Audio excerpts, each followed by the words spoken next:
नमस्ते जी। पिछली वीडियो में हमने जाना था कि सांख्यकार का जो कहना है कि आत्मा स्वभाव से बंधन में नहीं होती, ना ही वो स्वभाव से मुक्त होती है, क्योंकि अगर स्वभाव से ही उसका बंधन का हो तो मुक्त नहीं हो सकती, और यदि स्वभाव से मुक्त हो तो कभी बंधन में नहीं पड़ सकती। अर्थात आत्मा ना स्वभाव से बंध है, ना स्वभाव से मुक्त है, वो किसी न किसी निमित्त कारण से बंधन में पड़ती है, और उस बंधन को छूटने से ही मुक्ति की प्राप्ति होती है, ऐसा दर्शनकार मानते हैं।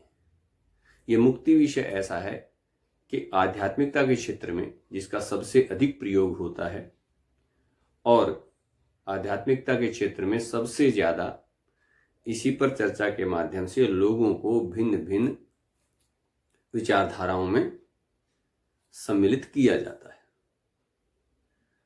जबकि जो हमारी वैदिक परंपरा है जिसमें इस पर चर्चा की गई है, ये बड़े दुर्भाग्य की बात है कि अनेकों धर्मगुरु, अनेकों आध्यात्मिकता के क्षेत्र में काम करने वाले लोग इस मुक्ति विषय पर अपनी बात रखते हैं, मुक्ति के बारे में लोगों को जनाते हैं, और मुक्ति का मार्ग बताने वालों की तो संख्या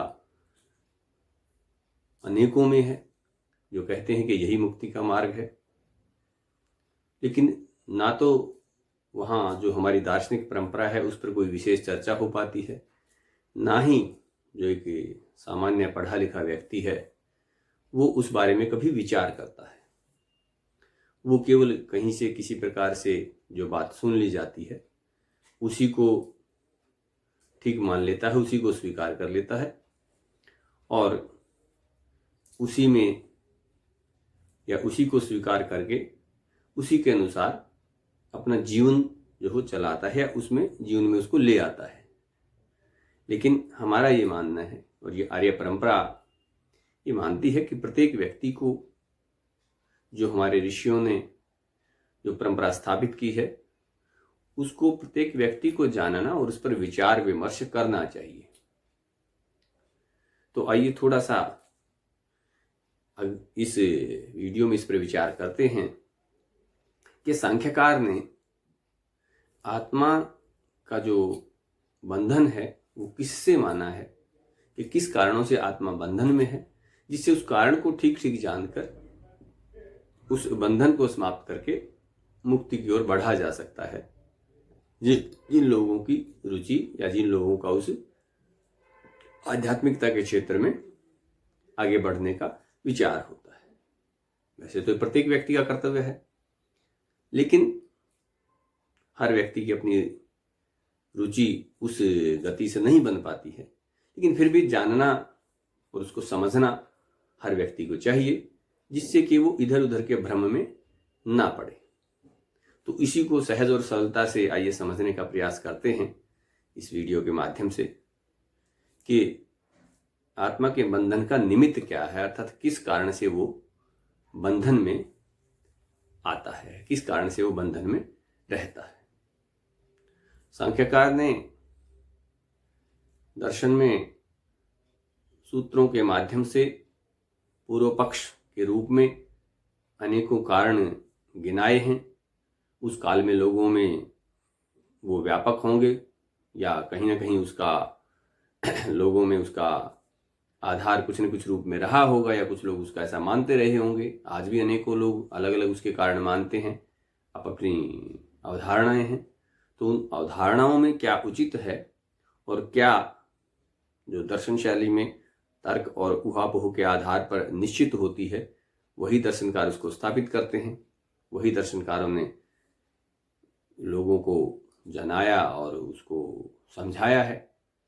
तो आइए देखते हैं कि आत्मा के बंधन का कारण क्या क्या हो सकते हैं, और क्या क्या समाज में अवधारणाएं उस काल में भी रही और आज भी हैं। कुछ लोग मानते हैं कि काल के कारण से आत्मा का बंधन है, कुछ लोग मानते हैं देश या स्थान के कारण से आत्मा का बंधन है, कुछ लोग मानते हैं कि अवस्था के कारण से आत्मा का बंधन है, कुछ लोग मानते हैं कि कर्म ही आत्मा को जो है बांधते हैं, बंधन में डालते हैं, कुछ और कारण भी मानते हैं। ये इन पर चर्चा करते हैं सांख्यकार के दृष्टिकोण से।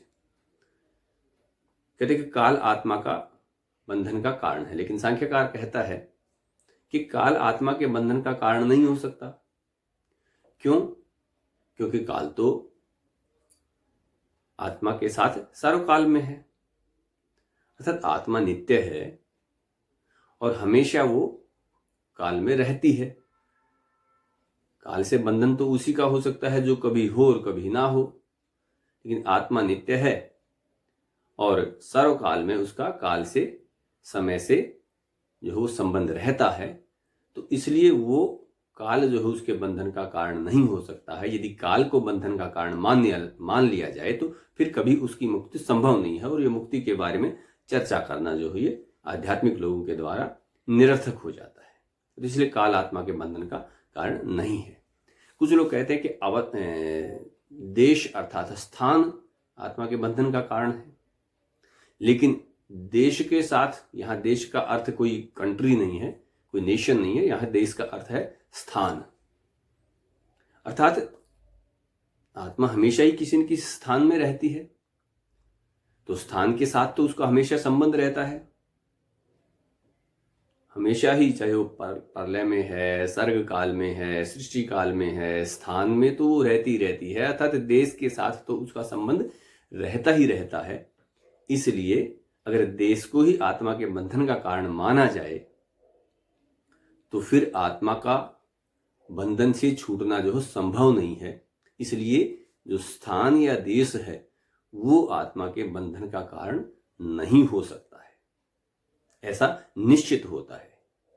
यही सांख्यकार का मत है और यही अगर आप विचार करते हैं तो वो निकल करके आता है।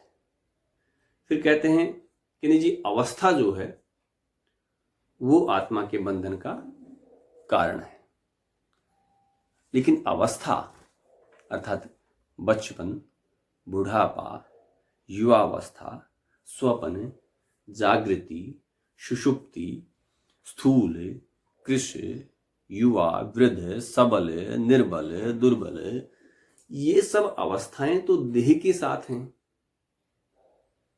आत्मा थोड़े ही बाल, युवा, वृद्ध या दुर्बल, कृश, निर्बल, सबल, ये थोड़ी ही होती है। आत्मा में तो परिवर्तन होता नहीं, ये तो देह की अवस्थाएं हैं। अर्थात अवस्था तो देह का धर्म है, आत्मा का है ही नहीं। इसलिए ये अवस्था जो है वो बंधन का कारण नहीं है। अवस्था आत्मा के बंधन का कारण नहीं है, क्योंकि ये आत्मा का स्वरूप है ही नहीं, आत्मा का धर्म है ही नहीं। ये तो जो आत्मा शरीर धारण करती है उस शरीर का धर्म है। फिर कहते हैं कि कर्म जो है वो, जो मनुष्य के शुभ अशुभ कर्म हैं, इसको बहुत बड़ा कारण माना जाता है आत्मा के बंधन का, कि ये कर्म आत्मा के बंधन का कारण है।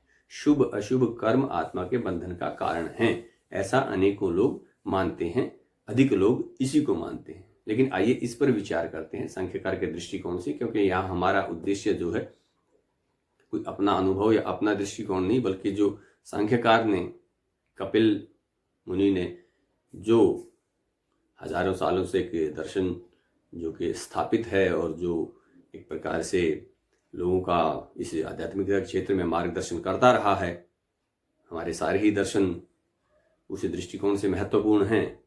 तो वो मानना है कि कर्म भी जो है, यह हमारे शुभ अशुभ कर्म भी आत्मा के बंधन का कारण नहीं हो सकते, क्योंकि कर्म तो आत्मा जब शरीर धारण कर लेती है उसके बाद ही, अंतःकरण और शरीर उसको जब प्राप्त हो जाता है उसके बाद ही वो कर्म करने में सक्षम होती है। और शरीर के साथ आत्मा का संयोग होना ही उसका बंधन है। जब शरीर के साथ आत्मा का संयोग होना बंधन है और उसके बाद कर्मों को करने में ही, उसके पश्चात वो कर्मों को करने में ही सक्षम होते हैं, तो फिर पहले जो है बंधन कैसे हो जाएगा और उसका कारण बाद में उत्पन्न कैसे होगा। अर्थात कार्य पहले कैसे होगा, कारण बाद में आएगा कैसे। तो इसलिए कर्म आत्मा के बंधन का कारण नहीं हो सकते हैं। वो तो आत्मा जब शरीर के साथ बंधन में आती है तभी कर्मों का प्रारंभ होता है, तो इसलिए वो आत्मा के बंधन का कारण वो भी नहीं है। फिर कहते हैं कि प्रकृति जो है वो आत्मा के बंधन का कारण है। ये तो आया कि अभी इसमें भी आया कर्म के संबंध में भी कि प्रकृति जो है वो, ये जो शरीर है जो कि प्रकृति का ही रूप है, वो जब आत्मा के साथ जुड़ता है तो आत्मा जो है बंधन में होता है और कर्म उसके बाद शुरू होते हैं। तो प्रकृति, कहते हैं कि प्रकृति आत्मा के बंधन का कारण है, प्रकृति से वो बंधता है। लेकिन प्रकृति से तो बंधता है, कारण क्या हो, क्यों बंधता है, उसके लिए संख्याकार का यहाँ प्रकृति को भी बंध का कारण उस रूप में नहीं मानते हैं, क्योंकि कहते हैं कि प्रकृति तो जड़ है और जड़ वस्तु अपने आप किसी को बांधने में जो है सक्षम नहीं होती है। उसको कोई न कोई प्रेरणा देने वाला हो, उसका कोई न कोई प्रेरिता हो, उसका कोई न कोई चलाने वाला हो, तब वो कार्य करने में, तब वो परिणाम उसका होने में जो है तभी संभव होता है। प्रकृति परिणामी है, वो बांधती है, लेकिन कब, अपने आप नहीं। इसलिए प्रकृति आत्मा के बंधन का कारण नहीं है।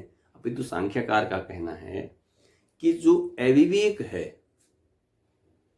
अविवेक के कारण आत्मा प्रकृति के साथ बंधती है, तब वो बंधन में आती है और तब वो बंधन में रहती है। तो जो ये अविवेक है, यही आत्मा के बंधन का कारण है। सांख्यकार का सीधा सीधा मानना है कि अविवेक ही आत्मा के बंधन का कारण है। और अविवेक क्या है? अविवेक है कि जो जड़ प्रकृति है उसको चेतन आत्मा से अलग, साक्षात्कार रूप में अलग ना समझ पाना अविवेक कहलाता है।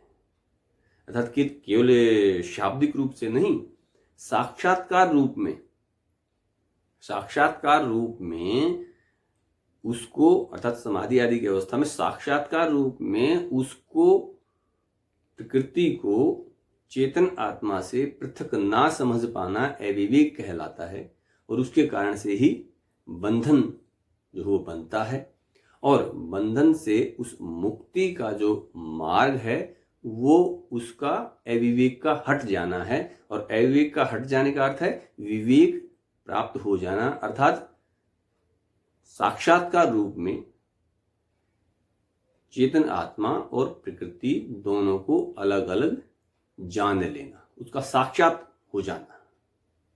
उसका केवल शाब्दिक उपदेश और केवल वो होना नहीं, उसका साक्षात हो जाना। और सांख्यकार कहता है कि ऐसे ही है कि अविवेक की अपनी सत्ता विवेक का ना होने के कारण से ही है, अन्यथा उसकी कोई सत्ता नहीं है। जैसे प्रकाश के आने से अंधकार जो हो नष्ट हो जाता है, ऐसे ही विवेक ज्ञान हो जाने पर अविवेक समाप्त हो जाता है और आत्मा जो हो मुक्ति की अवस्था में पहुंचती है। ऐसे ही जैसे प्रकाश के आने से अंधकार समाप्त हो जाता है और प्रकाश जो है वहां पर आ जाता है, अर्थात प्रकाश का ना होना ही अंधकार जो है पैदा करता है। इसी प्रकार से विवेक का ना होना ही अविवेक पैदा करता है और उससे आत्मा जो है बंधन में आती है। वो बंधन से मुक्ति केवल विवेक से ही होती है, विवेक ज्ञान से ही बंधन से मुक्ति होती है। इसके अलावा और कोई मार्ग नहीं है, ये सांख्यकार का मानना है। मुक्ति का मार्ग भी केवल विवेक ही है। और विवेक ज्ञान कैसे हो सकता है, कैसे होता है, इस पर पूरी चर्चा पूरे जो है सांख्य दर्शन में की गई है। और उसका आधार ही यही है कि सभी प्रकार से दुखों से अत्यंत निवृत्ति ही जो है मुक्ति है और वो केवल विवेक से ही संभव है। तो इस प्रकार से अनेकों सिद्धांत जो हमारे इन सांख्यकारों ने, दर्शनकारों ने दिए हैं, जिसमें सांख्य दर्शन एक महत्वपूर्ण षट दर्शनों में है, तो उस पर ये हमने थोड़ी सी चर्चा की। अब इससे आगे जो है इसकी चर्चा और रहेगी। तो अब इसमें केवल इतना ही। आप सभी को नमस्ते।